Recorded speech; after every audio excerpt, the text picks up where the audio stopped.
Okay, guys, we're gonna continue. I'm gonna do this story for part 2. I'm just gonna do a new story on Wattpad. This is called Izuku Yagi, the God of Destruction. Prologue, Hospital, July 14, 2003. Izumi Yagi was born into this world with light brown hair that resembles her father, and bright green eyes that resemble her mother. Imagine it's her. Izuku Yagi was born into this world with dark black hair and black eyes, not resembling either of his parents that are present at the medical ward. Imagine it's him with... Okay, whatever. Toshino was wondering why his son looked the way he did, along with Inko, and his resemblance was more of an evil presence than a peaceful one. Upon realization, he asked the doctor, "Doctor, why is it that my son's hair and eyes are completely black and not looking anything like me or my daughter's, me or my wife's? It appears that the little boy is a strange case indeed. I've already run a few tests after he was born. It shows that although he is indeed your son, there seems to have a small factor in play here, but we can't pinpoint any information why he is different." "What do you mean different? After coming into the world, it seems like the boy hasn't once cried or screamed at all. He hadn't made any form of noise or movement, besides opening his eyes with a blank expression. But in all other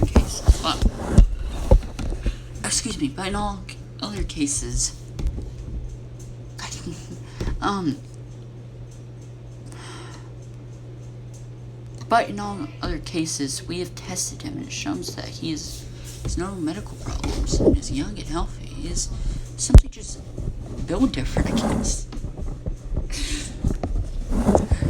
I just guess he's built different, I guess. Thank you so much for your help, doctor. If I find anything else, I guess I shall be taking my new family home. Unknown location waste. Dear me, looks like my master has finally stepped into the realm of the living. Looks like I'll have to start observing you from far to see if you are worthy of being the next god of destruction. Woo-hoo-hoo. Time skips 7 years. Third POV. A young girl dashed into her parents' room, overly excited about today, because it was finally time to find out what quirk she would be receiving, and to fulfill her dream of becoming the #1 hero. Behind her was a boy that looked like his pet goat. I gotta say, this ain't funny, but it is funny. Behind her was a boy that looked like his pet goldfish had died, with a slight smile to hide any forms of pain. This was Izuku Yagi, unlike his older sister. He was an all sunshine and rainbows. Since a younger age, Izuku always had an incredible thirst of knowledge and had seen the reality of the world. He rarely talks and always hides behind his older sister, and timid expressions to not get involved with any forms of contact. Besides his family friends, who are the Todoroki twins and the Bako twins. What's this? I gotta see this real quick. Oh, how do I get back? Give me a minute, guys. I gotta find that again.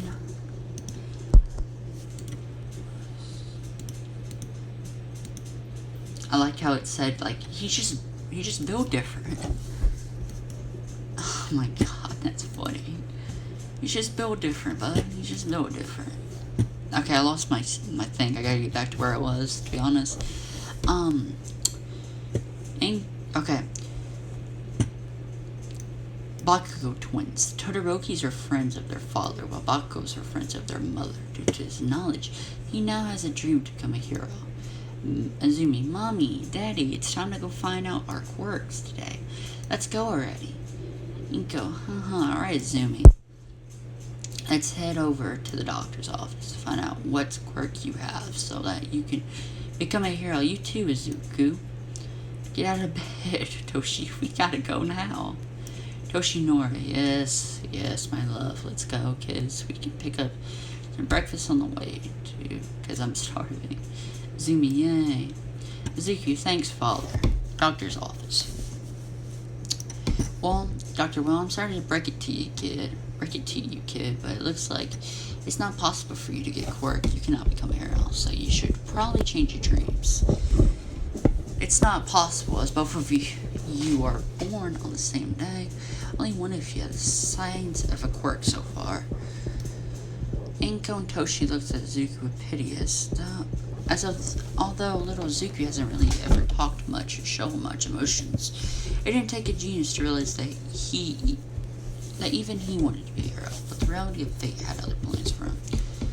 On the bright side of things, little Zumi here will be getting an incredible, powerful quirk, which is an evolved version of your quirk, Miss Yagi. You heard that, Mommy? I can be a hero just like All Might and Tornado. That's a pretty fun name. All Might Tornado's identities are a secret to protect their family and not me. What? Okay. To bring them any potential harm. Toshinori, yes, you can, Azumi. Come on, let's go home so we can celebrate the rest of your birthday. I'll see when we can start your training to become the next #1 hero.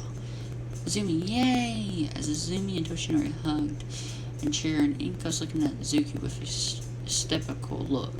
She always wondered why he looked so different compared to the rest of the family and so emotionless. Now she just thought Izuku was really useless in this world.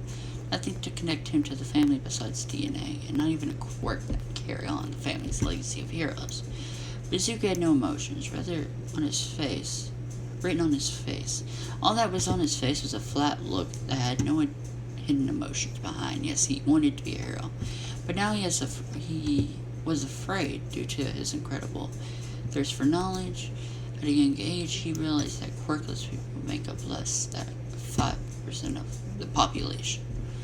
At this day and age, are literally the outcasts of society. For once, really long time, he looked at his mother for any source of hope, but what he found shocked him. It wasn't a look of sadness or even pity. It was a look of disappointment. With that very look, all of young Izuku's ideals have just changed him now. Trust is worthless, and only power has any voice in the world. With that, the family of four left the doctor's office with Izumi's having a quirk, Izuku being classified as quirkless. Upon reaching home, Izuku darted straight to his room and closed the door behind shut, which didn't go unnoticed for both parents. They believed that Izuku was going to cry his eyes out as he had always hid his emotions. But little did they know that Izuku was furious. Izuku was now furious at the look that his mother has given him. Decided to put that at the back of his head at the moment.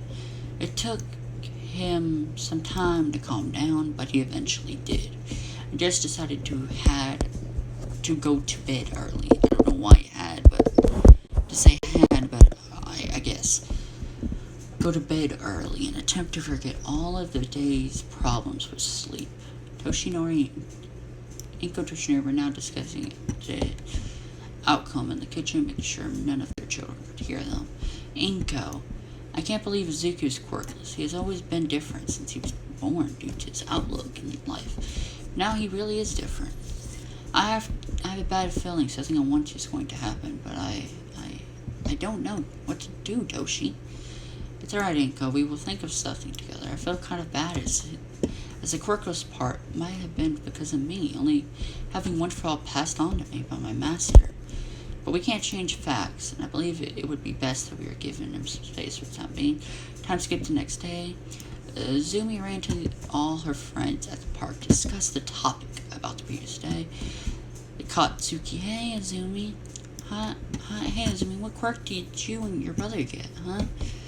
Katsumi, Uni-chan, shut up and stop shouting. Shut up and stop shouting. She's right in front of you. Katsuki, shut up. Katsuki, shut up, Katsumi, or I'll blow you up from my quirk. I have the best quirk, which is explosions. Katsumi, I said shut up before I tell Mom, you idiot. We have the same damn I didn't mean to cuss, guys, sorry. Same quirk, fool. You either shut your trap, or I'll shut it for you. Got it. Katsuki. Izumi, and your bother never change. Bother? Your brother never changed. But to answer your questions, Katsuki, I have an evolved, upgrade version of my mom's quirk. Cleaning telekinesis. Shoto. That's nice, Izumi, but what did your brother get? Yeah. Shoko. Yeah, y'all know he's a very timid person, but it's not a lie that he wants to be a hero. Sir, what quirk did he get? Or where is he? Yeah, what? Katsuki, yeah, what the nerd got? Huh? Of course, it's not as good as mine. The thing is, he is quirkless, Katsuki. That nerd really is useless. Izumi, he is by himself at the swing at the moment. But guys, I'm really scared. Izuku's quirkless, but knowing him, he would never give up on his dreams to become a hero. But the issue is that he could get hurt.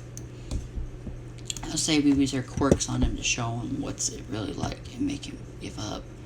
Shoko, Katsumi, and Izumi. No, that's a terrible idea.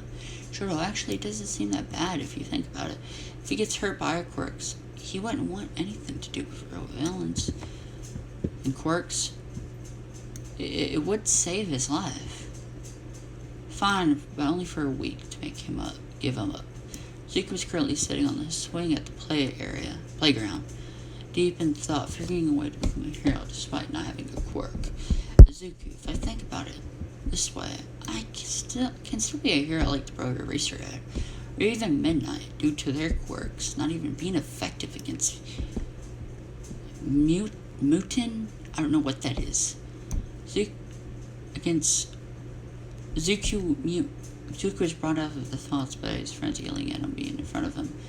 Rather, do you still wish to be a hero? After a few seconds, Izuku responded, yes, I still... Well, Izuku was cut off by an explosion to his stomach that flung him off the swing. Give it up, you weirdo. You will never be a hero without a quirk. You are defenseless. How about I call you defenseless Izuku or mix them together, Deku? Shoto, that sounds about right. Well, you're gonna call you Deku from now on. After saying that, Shoto used his fire to burn Izuku's arm. Izuku lifted Izuku off the floor, and Katsumi used her explosion to blast him, as Shoko used her eyesight to freeze him. Give up, brother. You're nothing but a worthless, pathetic excuse of a human. With that, Izumi and her group left. Izuku hurt in a case of ice to go play around in the park. Izuku, on the other hand, was just sitting on the sand box, thinking to himself, how dare they? Just because I don't have a quirk, they do this to me. They were neverly friends, let alone my sibling in the first place. Never friends. First place, if this is what trust between friends mean them to me on this very day, trust is worthless. After getting out of the sandbox, Izuku decided to make his way home and just hid in his room to think. However, due to the ice attack earlier on, he was now really cold out of nowhere. He sneezed as his tiny ball of constant perfect energy left his body and flew to a tree, instantly destroying it, leaving nothing in his wake. This is basically that was basically Beerus's Akai. Man, how harder if he beat to a pulp than get a Kai, I have to say. It does not look good. Imagine that at Izuku instead of Beerus, a tree instead of a moon. Izuku was shocked beyond belief and decided to hurry home to find out what was going on. A small distance away, Whis, looks like you have awakened your destructive capabilities, my lord. I will continue to look after you until you are ready for me to train you from a distance. I'm skipped by night. What the heck was that? Izuku said. I basically blew up a tree, but I thought it was quirkless. Izuku decided to look for some information about himself in his parents' room as they were out of the house. At the moment, upon digging up some stuff, he found the medical records of a small cabinet and decided to bring it to the room to examine it. Upon reading, how dare they? My birthday isn't even on the same day as Azumi's, as I was born 5 minutes later than her. Of course, my quirk wouldn't have shown up yesterday, because it wasn't even my birthday. I, let alone, was discussed my own powers. Discover my own powers. I have come to a realization that if you do not show any form of power in this world, you are classified as an outcast. On this very day, I will cast aside my family and discover my own self-worth in this God-forsaken world. I will prove to myself worthy and change this ridiculous form of society. Without knowing, Zuku's eyes had turned violent for a split second, and the family picture he had that was in his hand, he was shattering it. Staring at with erased from reality. On July 15th, the birth of the new god of destruction was at hand. Everyone would soon know his name as Izuku.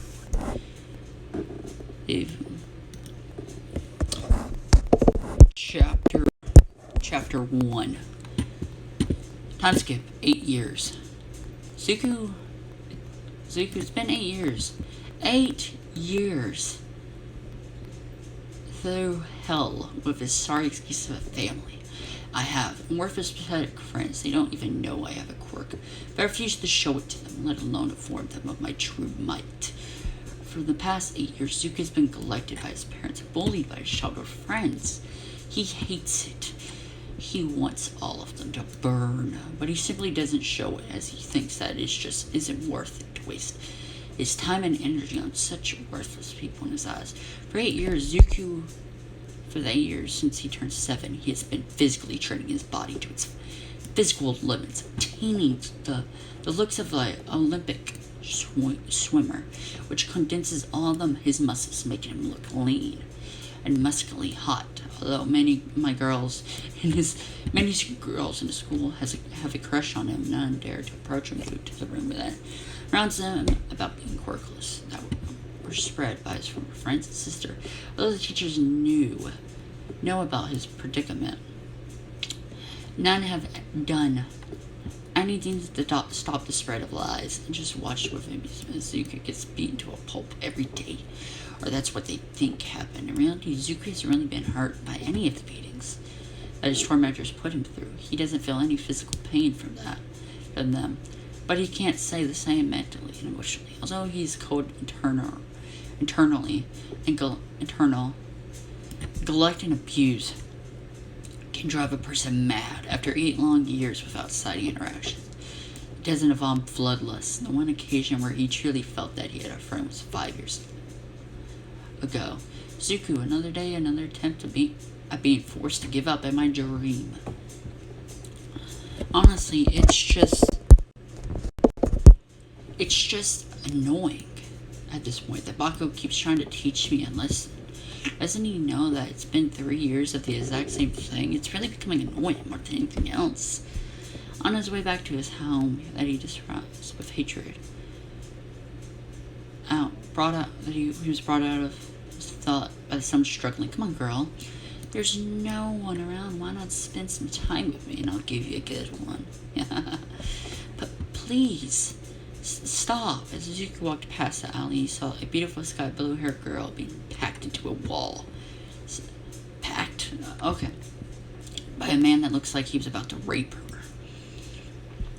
Izuku was shocked at what was about to happen and was contemplating about stepping in to intervene due to him knowing that raping cases are just common nowadays with the abuse of power that came with quirks, and decided to just leave and let it natural. But when he caught a glimpse of the girl, he immediately had a change of heart. The girl, she looked so defenseless and reminded him of the current predicament that he was in. If only his parents had reached out to him, or his friends, or even his sister, maybe he wouldn't have turned out this way. His dream of becoming a hero was flattering, and he was really going to give up. But he realized that if he stepped in despite how small the intervention might have been, he could still change someone's life. A scumbag, Izuku said. Leave her alone before I go in there and punch your teeth so far down your throat that you gotta stick a toothbrush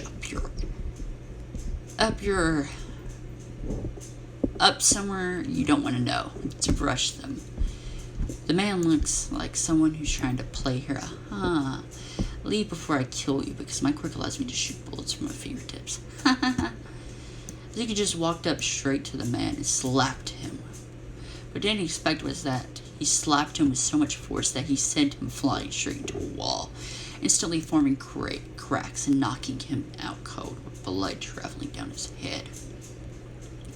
Izuku then looked a napkin out of his pocket and cleaned his hands. While looking at the girl he just saved. What a filthy animal. Good evening, girl. Hado. Nidori Hado. Well, Hado-san, it looks like you're safe now from that ugly disgrace of a human being. Nidori, please call me Nidori. I thank you so much for your help. Hey, what's your name? What's your quirk? Why are you out here alone at this time of the night? Can we be friends? I really want to be friends. Are you single? Wait, hold on. I didn't mean... Whoa, Midori said. Calm down for a second. Let me answer all your questions, right? My name is Izuku Yagi. My quirk is classified. I should be asking you the question instead. I do think you want to be friends with me. Yes, I'm single. Can we be... What if I told you I was a monster? I have a terrible outlook of life. I hate everything. What if I told you I really don't have a quirk? It doesn't matter. I really want to be friends despite all the bad mojo you just said about yourself, huh?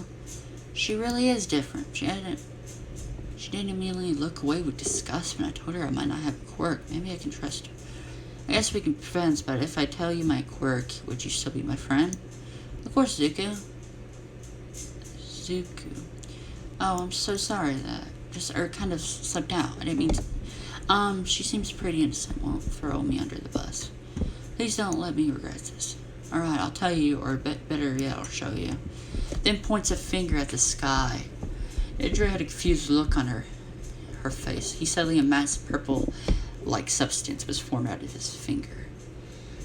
That gave immense pressure. Alright, time for her to freak out and run away, saying that I'm a villain. Well, that's cool. Yeah, wait, what? You're not afraid of this pressure? What? There's to be afraid of. You're a cute guy with an awesome power. With a good heart. Don't let anyone ever corrupt that. Nidorite then proceeded to smile and give Izuku one of the biggest hugs the young boy ever received. I'm gonna go into 30 minutes. Back to Izuku. He had then visible confusion written all over his face, his gut. Instincts were telling him that he was going to regret what he was going to say next, but maybe, just maybe, he could trust someone again. Maybe this is what it feels like, to be loved once again. Love once again. I've been collected of so much love for the past few years that it has taken its toll on me. Maybe this isn't such a bad idea after all. Izuku then went ahead and returned the hug with a small tear. Happiness rolling down his left eye, a small distance away. I'm thankful my lord managed to at least gain back some trust in his life. It will soon be my turn to make an appearance. Hold on, my lord. Your true destiny is at hand. For the next 3 years, Izuku found out that Nidori also went to the same school as him, but was just in a different class. He never really noticed due to him always on the receiving end of meaningless bullying to say that. Say that everyone was shocked to find out about their, an understatement. For example, their first interaction at school was Nidori running through the halls, yelling at him, jumping onto the poor boy's bag, causing both of them to tremble into the floor, but ended up staring into each other's eyes for the longest time. I'm going to end this here, guys. Part 1 of the story of